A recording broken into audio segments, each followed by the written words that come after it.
अब भारत का बजेगा दुनिया में डंका, दुश्मनों की जल जाएगी पूरी तरह लंका। G20 की अध्यक्षता भारत के हाथ में आई, चीन पाक की सुलग रही है भाई। भारत को मिल रहे अपार समर्थन से जिनपिंग शहबाज की हो रही है जग हंसाई। अमेरिका से लेकर फ्रांस तक मोदी का कर रहे हैं गुणगान, भारत के लिए कर रहे हैं पूरे समर्थन का ऐलान। दोस्तों, पीएम मोदी ने भारत को दुनिया में एक अलग पहचान दी है। मोदी की ही देन है कि आज दुनिया में भारत की तूती बोल रही है, उसका सिक्का चल रहा है। इसी का जीता जागता उदाहरण है भारत को मिली G20 देशों की मेजबानी, जिसका भारतवासी बेसब्री से इंतजार कर रहे थे। दोस्तों, अब जब भारत को इसकी मेजबानी मिल गई है तो इसके आयोजन को लेकर भारत ने जो प्लानिंग की है, जो मुद्दे इसके लिए सोचे हैं, उसकी दुनिया भर के संगठन और देश सराहना कर रहे हैं। चाहे अमेरिका हो या फ्रांस, सब पीएम मोदी की तारीफ में कसीदे पढ़ रहे हैं। आयोजन को सफल बनाने के लिए भारत की हर संभव मदद की बात कर रहे हैं। लेकिन दो देश हैं जिन्हें भारत को मिली G20 की मेजबानी पच नहीं रही है। आप समझ गए होंगे मैं किसकी बात कर रहा हूं। जी हां, मैं बात कर रहा हूं पाक और चीन की, जो भारत को मिली G20 की मेजबानी से चिढ़ गए हैं। ऐसा लग रहा है कि उनकी रातों की नींद और दिन का चैन खो गया है। इन दोनों देशों के राष्ट्र अध्यक्षों का चेहरा देखकर ऐसा लग रहा है मानो किसी ने 100 जूते मार दिए हों। दोस्तों, पाक पहले ही इस बात को लेकर हल्ला मचा रहा था। वो नहीं चाह रहा था कि भारत को G20 देशों की मेजबानी मिले। पाक के इस शोर में चीन भी अपना सुर मिला रहा था, आयोजन स्थल को लेकर भारत को सीख दे रहा था। लेकिन पीएम मोदी की कूटनीति के आगे शहबाज और जिनपिंग की एक नहीं चली। पीएम मोदी ने दोनों को ऐसा धोबी पछाड़ मारा कि दोनों चारों खाने चित्त हो गए। दोस्तों, हमारे दुश्मनों के ना चाहते हुए भी हमें G20 की मेजबानी पीएम मोदी की बड़ी जीत मानी जा रही है। लिहाजा भारत में इसे लेकर उत्सव का माहौल है। मतलब कुल मिलाकर भारत की अब पौ 12 हो गई है और हमारे दुश्मनों की 9-2-11। दोस्तों, आज की इस रिपोर्ट में भारत को मिली इसी कूटनीतिक जीत और हमारे दुश्मनों को मिली करारी हार के बारे में बताऊंगा। आपको यह बताऊंगा कि आखिर G20 की मेजबानी हमारे लिए क्यों अहम है और इसकी सफल मेजबानी किस तरह हमारे दुश्मनों के मुंह पर तमाचा होगी। लेकिन यह सब जानने के लिए आपको मेरे साथ बने रहना होगा और ये पूरा वीडियो देखना होगा। तो चलिए शुरू करते हैं। भारत को मिली G20 सम्मेलन की बड़ी जिम्मेदारी। भारत को मिली जिम्मेदारी से चीन और पाक का सड़ गया है मुंह। दोस्तों, भारत ने 1 दिसंबर को आधिकारिक रूप से G20 की अध्यक्षता संभाल ली है। भारत पूरे 1 साल के लिए दुनिया के आर्थिक रूप से संपन्न देशों के समूह G20 की अध्यक्षता करेगा। इस मौके पर भारत G20 में संस्कृति, सांस्कृतिक विरासत, विविधता और 75 वर्षों की अपनी उपलब्धियों और प्रगति को भी पेश करेगा। विदेश मंत्रालय की तरफ से जारी बयान के अनुसार भारत अपनी अध्यक्षता में अगले साल 9 और 10 दिसंबर को G20 के नेताओं के शिखर सम्मेलन की मेजबानी करेगा। पहली तैयारी बैठक 4 से 7 दिसंबर को उदयपुर में होगी। मंत्रालय के मुताबिक कार्यक्रम को अंतिम रूप देने की प्रक्रिया चल रही है। भारत जिस बड़े पैमाने पर सम्मेलन के आयोजन की रूपरेखा तैयार कर रहा है, उतने बड़े पैमाने पर अब तक G20 की बैठक नहीं हुई है। चीन में 14 और इंडोनेशिया में 25 शहरों में G20 की बैठकें आयोजित हुई थी। लेकिन भारत के 75 विश्वविद्यालयों के युवाओं को सम्मेलन का हिस्सा बनाने की योजना है। ऑडियो वीडियो के माध्यम से देश के नागरिकों को सम्मेलन की जानकारी मुहैया कराई जाएगी।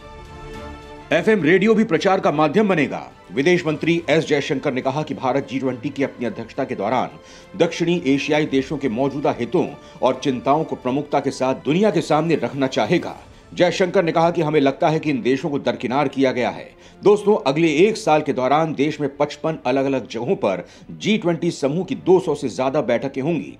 यह पहली बार होगा कि G20 का मेजबान देश 50 से ज्यादा शहरों में बैठक करेगा।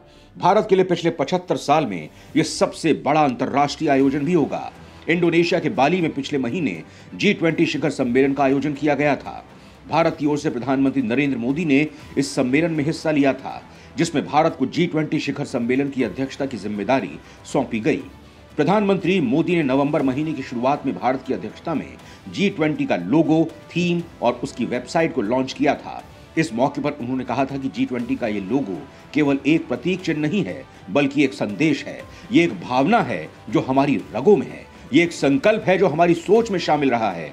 पीएम ने अपने संबोधन में कहा था कि यह भारत के लिए एक ऐतिहासिक अवसर है, इसलिए इस समिट की वेबसाइट, थीम और लोगो को लॉन्च किया गया है। उन्होंने कहा कि इस अवसर पर मैं सभी देशवासियों को बहुत बहुत बधाई देता हूं। दोस्तों, भारत को मिले इस अवसर से चीन और पाक बुरी तरह सड़ गए हैं। इसके बारे में मैं आपको बताऊंगा, लेकिन उससे पहले बता देता हूं कि ये G20 संगठन है क्या और आखिर इसका इतना महत्व क्यों है। G20 का दुनिया में क्यों है दबदबा? क्यों कई देश चाहते हैं इसकी सदस्यता? दोस्तों, G20 देशों के साथ एक यूरोपियन यूनियन का समूह है। इन समूह में अर्थव्यवस्था के मामले में मजबूत समझे जाने वाले दुनिया भर के 20 देश शामिल हैं। इसमें France, Indonesia, Italy, Korea, Germany, India, Mexico, Australia, Brazil, Canada, चीन, रूस, सऊदी अरब, दक्षिण अफ्रीका, अर्जेंटीना, तुर्की, यूनाइटेड किंगडम, जापान, अमेरिका और यूरोपीय यूनियन शामिल हैं। हर साल इन देशों का एक सम्मेलन आयोजित होता है, जिसमें इन देशों के टॉप लीडर्स, प्रधानमंत्री, वित्त मंत्री आदि शामिल होते हैं। वहीं G20 की मंत्री स्तर की बैठक में गवर्नर, मंत्री आदि हिस्सा लेते हैं। G20 का अहम काम आर्थिक सहयोग है, जिसमें शामिल होने वाले देशों की कुल GDP दुनिया भर के देशों की 80% है। G20 समूह में शामिल देश मिलकर ग्लोबल इकोनॉमी पर काम करते हैं। इसके अलावा ये वैश्विक आर्थिक स्थिरता और जलवायु परिवर्तन और स्वास्थ्य से जुड़े मुद्दों पर भी चर्चा करते हैं। G20 का मुख्य उद्देश्य है वैश्विक आर्थिक स्थिति को कंट्रोल करना है। इस संगठन की इसी ताकत को देखते हुए दुनिया के कई देश इसके सदस्य बनना चाहते हैं। दोस्तों, आप इसके महत्व के बारे में तो जान गए, अब यह भी जान लीजिए कि भारत को इसकी मेजबानी मिलने के बाद दुनिया भर के ज्यादातर देशों की क्या राय है, केवल चीन और पाक को छोड़कर जो भारत से जलते हैं। IMF समेत कई देशों ने कही भारत को पूर्ण समर्थन की बात। भारत के G20 की अध्यक्षता का किया स्वागत। दोस्तों, अंतर्राष्ट्रीय मुद्रा कोष ने कहा है कि वो भारत की G20 एजेंडे का पूरा समर्थन करता है, जो मौजूदा वैश्विक संकटों से संबंधित उन मुद्दों पर आम सहमति बनाने की योजना पर काम कर रहा है, जिन पर तत्काल ध्यान देने की जरूरत है। दोस्तों, IMF की तरह ही अमेरिका ने भी भारत को मिले G20 की मेजबानी का स्वागत किया है। भारत को अमेरिका का मजबूत साझेदार बताते हुए अमेरिकी राष्ट्रपति जो बाइडेन ने कहा है कि वो भारत की G20 की अध्यक्षता के दौरान अपने मित्र प्रधानमंत्री नरेंद्र मोदी का समर्थन करने के लिए इच्छुक हैं। बाइडेन ने ट्विटर पर कहा, भारत अमेरिका का एक मजबूत साझेदार है और मैं भारत की G20 अध्यक्षता के दौरान अपने मित्र प्रधानमंत्री मोदी का समर्थन करने के लिए उत्सुक हूं। अमेरिकी राष्ट्रपति जो बाइडेन के बाद फ्रांस के राष्ट्रपति इमैनुअल मैक्रोन ने भी ट्वीट कर भारत की तारीफ की। उन्होंने कहा कि उन्हें पूरा विश्वास है कि भारत के नेतृत्व में दुनिया विकास के एक नए रास्ते पर आगे बढ़ेगा। फ्रांस के राष्ट्रपति इमैनुअल मैक्रोन ने ट्विटर पर भारत के G20 नेतृत्व में गहरा विश्वास जताया है और उन्होंने कहा, एक पृथ्वी, एक परिवार, एक भविष्य। भारत ने G20 की अध्यक्षता संभाली और मुझे अपने मित्र नरेंद्र मोदी पर पूरा विश्वास है कि वो हमें शांति और अधिक स्थिर दुनिया बनाने के लिए हम सभी को एक साथ लाएंगे। दोस्तों, आपको बता दूं कि इमैनुअल मैक्रोन और पीएम मोदी के कार्यकाल में भारत और फ्रांस काफी करीब आए हैं और दोनों देशों के बीच रक्षा क्षेत्र में कई अहम समझौते किए गए हैं। भारत ने फ्रांस से राफेल फाइटर जेट खरीदा है, तो इंडो पैसिफिक में भी भारत और फ्रांस काफी अहम साझेदारी की तरफ बढ़ रहे हैं। फ्रांसीसी राष्ट्रपति मैक्रोन से पहले मालदीव के राष्ट्रपति इब्राहिम मोहम्मद सोलिह ने भी भारत के औपचारिक रूप से G20 की अध्यक्षता संभालने के बाद प्रधानमंत्री नरेंद्र मोदी को बधाई दी थी। उन्होंने ट्वीट करते हुए